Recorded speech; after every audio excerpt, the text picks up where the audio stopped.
अस्सलाम वालेकुम दोस्तों, मेरा नाम सदीक है और आज की इस वीडियो में हम बात करने वाले हैं कि आप अपना अकाउंट जो है अगर आपका रिस्ट्रिक्ट हो जाता है तो उसको आप किस तरह से रिकवर कर सकते हैं। ठीक है, उसका बहुत ही आसान हल है। सबसे पहले तो अगर आप ईबे आपका अकाउंट रिस्ट्रिक्ट करता है तो आपको ईमेल आएगी। ठीक है, ईमेल के अंदर आपके हर चीज़ मेंशन होगी कि ईबे ने आपका अकाउंट क्यों रिस्ट्रिक्शन में डाला है और अगर रिकवर करना है तो वो आप किस तरह से कर सकते हैं। ठीक है, उस ईमेल के अंदर हर चीज़ मेंशन होगी।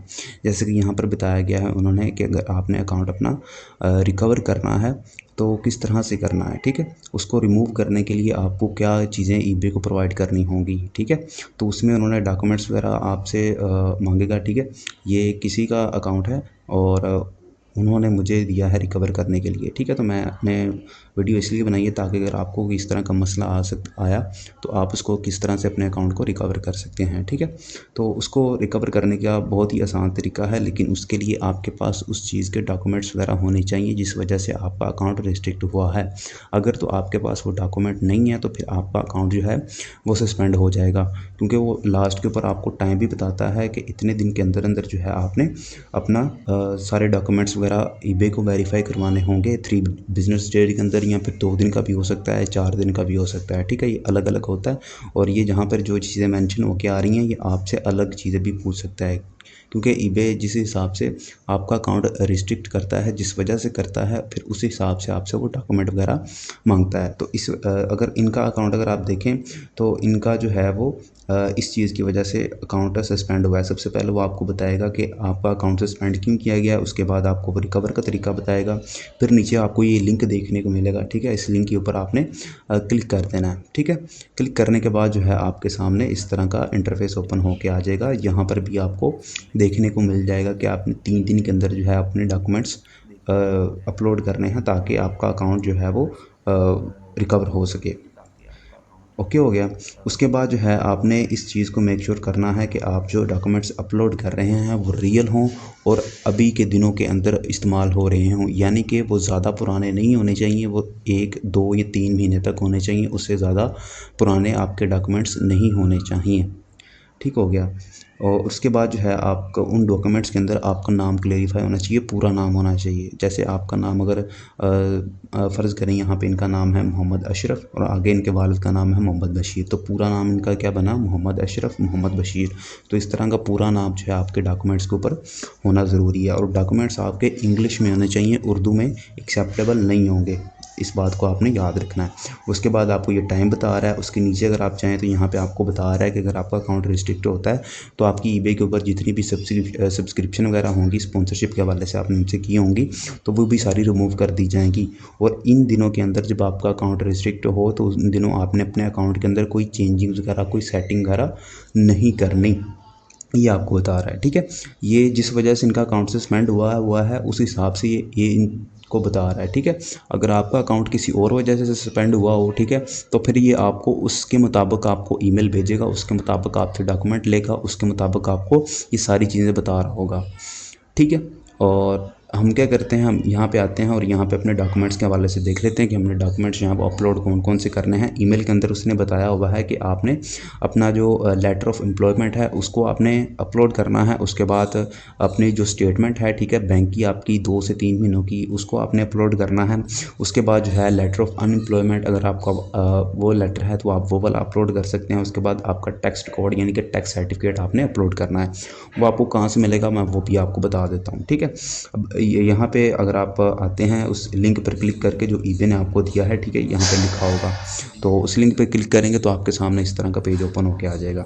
अब यहाँ पे वो कह रहा है कि आप 10 डॉक्यूमेंट्स वगैरह जो हैं वो यहाँ पे अपलोड कर सकते हैं, उससे ज़्यादा डॉक्यूमेंट्स आप यहाँ पे अपलोड नहीं कर सकते। अगर नीचे जाएँ तो यहाँ पे उसने लिखा हुआ है कि एक्सेप्टेबल फाइल फॉर्मेट्स जो हैं वो GIF है, ठीक है, उसके बाद JPG है, यानी कि अगर आप इमेजेस आपके डॉक्यूमेंट्स की हैं, तस्वीरें हैं, तो वो JPG में होंगी या फिर PNG फाइल के अंदर होंगी। अगर आपके पास डॉक्यूमेंट की PDF है तो वो आप यहाँ पे अपलोड कर सकते हैं। ठीक है, तो आपके पास या तो JPG फाइल होनी चाहिए, PDF फाइल या PNG फाइल, ये तीनों होनी चाहिए। उस अदरवाइज़ अगर कोई दूसरी फॉर्मेट होगी और 5 MB से वो ज़्यादा होगी तो फिर जो है आपका यहाँ पर वो रेड लाइन दे देगा, आपका डॉक्यूमेंट यहाँ पे अपलोड नहीं होगा।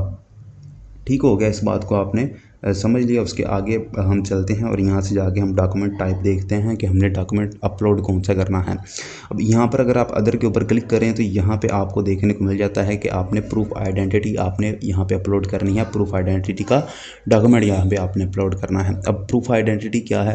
प्रूफ आइडेंटिटी ये है कि आपको गवर्नमेंट की तरफ से कौन सी ID दी गई है, ठीक है। एक तो होती है पाकिस्तान में अगर आप हैं तो आपको ID कार्ड दिया जाता है, आपको लाइसेंस दिया जाता है, ठीक है। और वो वाला आपने अपलोड करना है यहाँ पर जो कि इंग्लिश में हो, ठीक है, इंग्लिश में हो। उसके ऊपर आपकी तस्वीर हो और ऊपर जो है ये भी मेंशन हो कि ये गवर्नमेंट की तरफ से आपको इशू किया गया है, ठीक है। तो उसका मतलब है प्रूफ ऑफ आइडेंटिटी, ठीक है। तो वो यहाँ पे आपने अपलोड करनी है। अपना ID कार्ड अपलोड कर सकते हैं या फिर आप अपना ड्राइविंग लाइसेंस जो है उसको अपलोड कर सकते हैं, लेकिन मैं आपको रिकमेंड करूँगा कि आप अपना जो है वो अपलोड करें, ID कार्ड अपलोड करें। अगर आपका ID कार्ड इंग्लिश में है तो, ठीक है, चिप वाला कार्ड जिसे आप कहते हैं, अगर वो है तो आप यहाँ पे अपलोड करें। उसके बाद आपसे वो पूछता है प्रूफ एड्रेस, ठीक है।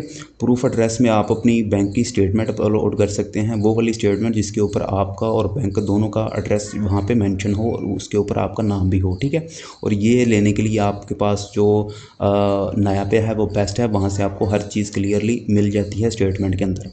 बैंक की डिटेल भी आपको मिल जाती हैं, आपकी डिटेल भी मिल जाती हैं, उसमें आपका एड्रेस भी होता है और बैंक का एड्रेस भी होता है, ठीक है। अदरवाइज़ आप अपने किसी भी बैंक में जाके जो है उधर से स्टेटमेंट निकलवा सकते हैं, उसके अंदर भी आपकी सारी चीज़ें मेंशन होंगी, वो भी आप यहाँ पे अपलोड कर सकते हैं। उसके बाद आप यहाँ पे नीचे आते हैं तो यहाँ पे वो थर्ड डॉक्यूमेंट आपसे पूछ रहा है प्रूफ ऑफ एम्प्लॉयमेंट, ठीक है। यानी कि आप अगर कोई नौकरी वगैरह कर रहे हैं या फिर कोई और काम कर रहे हैं या बिज़नेस वगैरह कर रहे हैं, तो बिज़नेस अगर करेंगे तो बिज़नेस के वाले हिसाब से यहाँ से डिटेल पूछेगा, ठीक है। अब अगर एम्प्लॉयमेंट हमने क्योंकि इंडिविजुअल अकाउंट बनाया था तो इंडिविजुअल अकाउंट के हिसाब से आपसे डिटेल मांग रहा है।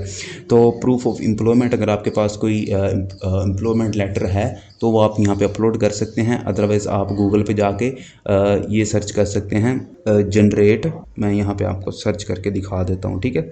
यहाँ पे आके आपने सिंपली सर्च करना है। अब आपके सामने मुख्तलिफ़ किस्म की वेबसाइट ओपन हो के आ गई हैं, ठीक है। आप कैनवा से भी यहाँ से अपना एम्प्लॉयमेंट लेटर बनवा सकते हैं और यहाँ से भी मुख्तलिफ़ किस्म की वेबसाइट है, वहाँ से आप जाके अपना एम्प्लॉयमेंट लेटर बना सकते हैं, ठीक है। लेकिन याद रहे यहाँ पे आपने डिटेल वो वाली लगानी है जो कि eBay को लगेगी कि ये सही हैं, ठीक है। अदरवाइज़ वो वेरिफिकेशन करने के दौरान आपका ये डॉक्यूमेंट जो है वो कैंसिल भी कर सकता है, ठीक है। और यहाँ पे मैं एक और चीज़ आपको यहाँ पे बताता चलूँ कि ज़रूरी नहीं है कि आप यहाँ पे जितने भी आपसे वो ऑप्शन मांगे वो सारे ही डॉक्यूमेंट्स आप यहाँ पे अपलोड करें। आपने अपने मुताबिक वो वाले डॉक्यूमेंट अपलोड करने हैं जो कि आपको लगे कि eBay इनको वेरीफाई कर लेगा, जिसके अंदर आपकी A to Z her cheese mention हो। जैसे कि अगर आप प्रूफ ऑफ एड्रेस के अंदर प्रूफ अपना देंगे, उसके अंदर अपनी बैंक की स्टेटमेंट देंगे तो उसके अंदर आपकी बहुत सारी चीज़ें आ जाती हैं, ठीक है। उसके अंदर आपकी बैंक की स्टेटमेंट आ जाती है, उसके अंदर आपका नाम आ जाता है, उसके अंदर आपका एड्रेस आ जाता है, आपके बैंक की डिटेल आ जाती है, ठीक है। वो सारी चीज़ें इसके अंदर आ जाती हैं। तो इस तरह के डॉक्यूमेंट्स आपने यहाँ पे अपलोड करने हैं और 3 से 4 डॉक्यूमेंट्स यहाँ पे अपलोड कर सकते हैं, ठीक है। लेकिन इस हिसाब से अपलोड करने हैं जितने उसने यहाँ पर आपसे पूछे हों। फ़र्ज़ करें यहाँ पे उसने मुझसे पूछे हैं 1 2 3 और 4 उसने मुझसे डॉक्यूमेंट्स पूछे हैं, ठीक है। और यहाँ पे एक और चीज़ मैं आपको यहाँ पे बताता चलूँ, ये टैक्स रिकॉर्ड यानी कि टैक्स सर्टिफिकेट आपको कहाँ से मिलेगा। टैक्स सर्टिफिकेट आपको किसी भी बैंक, अगर आपका मिज़ान बैंक है या फिर कोई दूसरा बैंक है, अलाइड बैंक है, कोई सा भी बैंक है, आपको उधर जाएंगे तो उधर से आपको टैक्स सर्टिफिकेट भी मिल जाएगा, ठीक है। उसकी तस्वीर भी आप लेके यहाँ पे अपलोड कर सकते हैं। अदरवाइज़ अगर आपके पास जैज़ कैश या ईजी पैसा, सादा पे या नया पे बैंक है तो उधर से भी आपको टैक्स सर्टिफिकेट ईजीली मिल जाएगा। आप वहाँ से टैक्स सर्टिफिकेट को PDF फाइल में डाउनलोड करके वो भी यहाँ पे अपलोड कर सकते हैं। उसके अंदर भी आपकी सारी चीज़ें मेंशन होती हैं, ठीक हो गया। उसके अंदर आपको बता देता है कि भैया आपका जो है वो टैक्स पे कर रहे हैं या नहीं कर रहे, या फिर वो सारी चीज़ें उसके अंदर मेंशन होती हैं, वो भी आप यहाँ पे जो है अपलोड कर सकते हैं, ठीक हो गया। और उसके बाद जो है आपके सामने ये कमेंट्स का ऑप्शन आ रहा है, ठीक है। कमेंट्स के अंदर जो है आपने अपने अकाउंट के बारे में लिख देना है, ठीक है, कि आपने उनको सारे अपने जो भी आपके डॉक्यूमेंट्स थे वो आपने अपलोड कर दिए हैं। तो आपने eBay को रिक्वेस्ट करनी है कि आपका अकाउंट जो है वो जल्दी से जल्दी रिकवर कर दे ताकि आप अपना काम जो है वो स्टार्ट कर सकें। नीचे आपने कमेंट्स के अंदर वो लिखना है और ये इंग्लिश के अंदर लिखना है। अब डॉक्यूमेंट्स अपलोड करने के लिए आपने ये अपलोड फाइल के ऊपर क्लिक करना है। आपके सामने फिर ये लैपटॉप की जो गैलरी होगी वो ओपन हो जाएगी, तो वहाँ से आप अपने डॉक्यूमेंट्स सेलेक्ट करके यहाँ पे अपलोड कर सकते हैं, ठीक है। मैं यहाँ पे इसलिए करके नहीं दिखा रहा क्योंकि यहाँ पे ये किसी का अकाउंट है तो किसी की डिटेल है, तो इसलिए सिक्योरिटी का मसला बन सकता है, इसलिए मैंने यहाँ पे कोई भी डॉक्यूमेंट आपको अपलोड करके नहीं दिखाया, ठीक है। सिंपली आपने इसके ऊपर क्लिक करना है, आपके सामने गैलरी ओपन हो जाएगी, उसको तस्वीर के ऊपर आपने क्लिक करना है, वो यहाँ पर आ जाएगी, ठीक है। उसके अलावा आपने कुछ नहीं करना, लेकिन यहाँ पे आपने उस जो भी टाइप होगा डॉक्यूमेंट्स का उसको पहले आपने सेलेक्ट करना है। फ़र्ज़ करें आपने प्रूफ ऑफ आइडेंटिटी सेलेक्ट करना है ना, ये वाला डॉक्यूमेंट अपलोड करना है, आईडी कार्ड अपना अपलोड करना है, तो आपने पहले इसको सेलेक्ट करना है, फिर आपने यहाँ पे अपना डॉक्यूमेंट जो है वो अपलोड करना है। ठीक हो गया। फिर आगे आपके सामने मेंशन हो के आ जाएगा कि आपका ये प्रूफ आइडेंटिटी के अंदर आपने ये वाली डॉक्यूमेंट अपलोड किया है। ठीक है। तो उम्मीद करता हूँ आपके लिए ये वीडियो जो है वो हेल्पफुल साबित होगी। तो इसके अलावा अगर आपको कोई सवाल हो तो आप मुझसे मेरे इंस्टाग्राम के ऊपर या फिर जो है टेलीग्राम के ऊपर आप मुझसे रब्ता कर सकते हैं, या नीचे कमेंट सेक्शन में आप मुझसे सवाल पूछ सकते हैं, मैं आपको लाजमी रिप्लाई करूँगा। चैनल को सब्सक्राइब लाजमी करिएगा और अपना ख्याल रखिएगा। अल्लाह ने के बाद।